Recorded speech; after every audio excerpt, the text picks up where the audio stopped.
What's going on, everybody? It's your boy Mini Trades back with another YouTube video, and in today's video we're going to be going over how to journal your trades and kind of a understanding on the similarities between these runners, right? So the market is simply a place where patterns are repeated, and human habits are repeated, and as a trader you kind of have to think differently and understand what are other traders doing and kind of follow along with these patterns. So I'm going to show you how I journal my trades and what I look for in trades so I can continue to be profitable, right? So I'm going to show you guys. And the thing is, most people won't understand the edge. They will understand this video, but they won't implement the edge. So if you actually take this serious, write down notes, you guys will take a lot from this video. So without further ado, let's get right into it. Now, past few days, we've had a lot of runners, right? Between the last week and the week before, we've had NIVF, we've had BOF. NIVF was a multi-day runner. WISA has been a multi-day runner, right? Massive squeeze here, second day here, third day drawdown, another run on the fourth day, another run on the fifth day, absolutely coming back up, right? So this trade has given a lot of opportunities just within the past few days. And I think that this might even be a good swing setup into May 13th, which in the news on Friday, they said they had some exciting news for shareholders. So keep it on watch. Anyway, for the day trading strategy, what I want to talk about is more in-depth supply and demand. So we've been talking about this. I had 2 videos out on YouTube now. We talk about it on the live streams every single day.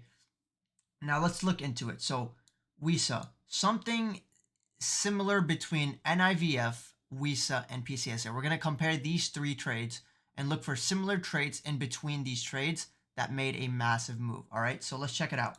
First things first is WISA, right? So we have our clear supply zone.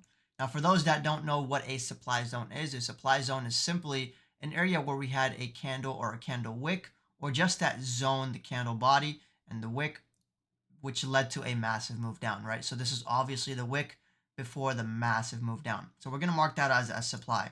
So basically, if there's supply here once, the next time it comes up to it, it's typically going to reject. And the more times it rejects, the weaker this level gets. And eventually, it's called a breakout, retest, and then move back up. That makes sense? Because the more times it tests, let's just say there's a 100,000 share order here, okay? So now once it tests it, let's just say 50,000 is taken out, knives. Next time it builds up, another 50,000 is taken out, knives. Next time when it comes up to this level, there's no shares left. Right now it's just retail, so there's going to be barely any pullback. You're going to see low volume pullbacks just like this, and then a full send breakout, and then you play the retest. There's a lot of drawings here, but I hope the concept made sense. Okay, so basically supply you typically want to reject until it does break that wall. You pull back into previous supply, make it into demand, and make that move up. That's the concept behind supply and demand retest. The same exact thing happened on WISA here, where we had massive supply, except they had such a big drawdown move, right? We had such a big drawdown move, and they used all of the liquidity. They used all of their power they had, right? They used all of the shares that they had, and then boom, all the way back up. So now there was no rejection here, right? So we play the pullback into this old supply and make that massive move up. One more retest in which we played at the time and make that massive move up, all right? So what's similar here is that we have a supply, complete, dump, and then retest, reclaim, okay? So that's one thing on WISA right there. That's one trade on WISA. Now let's compare it to PCSA. What happened on PCSA? Okay, let's look at the market structure. Same thing you guys see right here. Boom, massive supply, right? Massive supply right here. Okay, and let me show you guys what day was this. This was April 24th. So 3 days ago.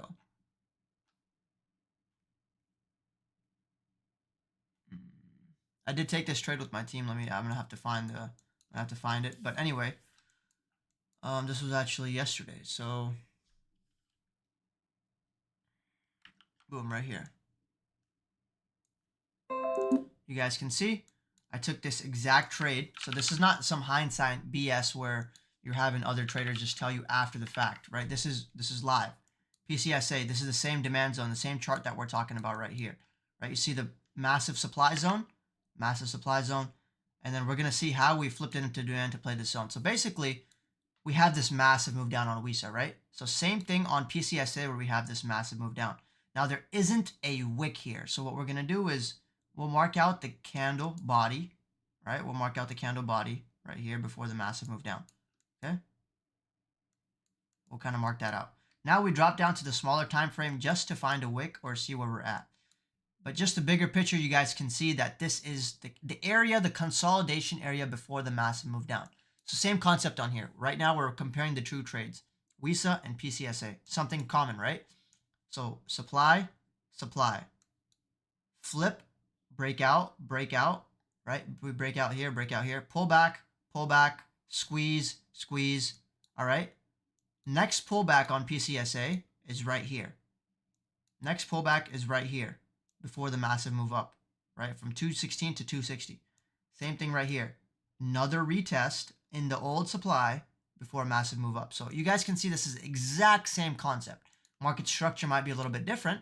Exact same concept behind the trade, right? So these are the trades that you want to take. You want to look for big supply zones in pre-market, and you guys want to look for retest. And you guys can also see there's a clear downtrend break right here and a retest of this level. So that's the exact trade that I took with my team. I said, I'm looking at my accumulation zone is 215 to add dips, right? Clearly you guys can see 215 is right here, right? We were accumulating dips, and this is not just hindsight. As soon as it came down here, I said I added the dip, and now all these adds are at 245 while I was on live trading the whole time, guiding through, making sure that everyone's making money with me, right? So you guys can see the concept of supply, flip it in demand, supply, flip it in demand. Okay, one more trade before we end the video. NIVF. We had a massive run here. And if you guys joined the pre-market stream, if you guys joined the pre-market prep every Monday, Wednesday, Friday at 8:45 Eastern time, 45 minutes before the market opens, we talk about every single play that I'm watching. So we go to the larger time frame, 4 hour. Now think a little bit, right? What do we talk about?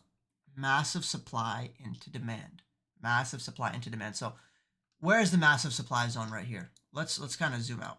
All right, same thing right here, right? Take the same concept behind WISA, the candle before the massive move down. So obviously we have a massive supply zone right here. This is the wick that caused the whole move down. Okay, so now we're gonna mark that out as a zone, as supply zone. All right, but see how we're not trading above this area right now, so we're gonna look for something lower. So right here, we can see we have another supply zone right here. The wick before the massive move down, okay? Hope that's pretty clear. Same concept as WISA, right? Candle and body structure before the massive move down, okay? Now this area, this supply zone has broken out, and we're now retesting this level, okay? We're retesting this level. So if we drop down to the 5-minute time frame, this is the same zone that we're retesting.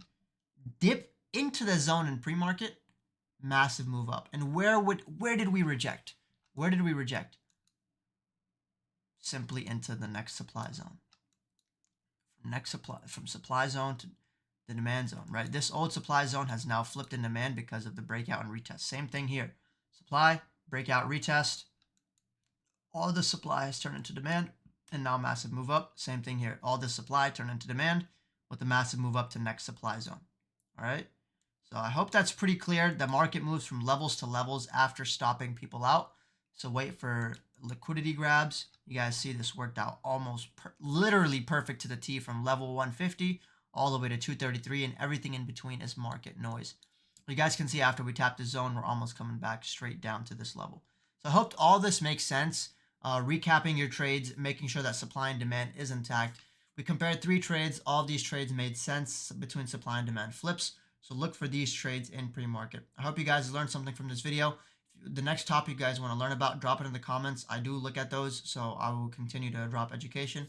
Make sure you guys are joining the live streams every single Monday, Wednesday, Friday, 8:45 Eastern time, in which I go over my watch list and I go over in depth on what I'm watching, just like this, so you guys can get an understanding and watch it live. Other than that, I hope you guys enjoyed the video. Drop a like if you did. Make sure to subscribe, turn on post notification bells. It's been Mini. Peace out.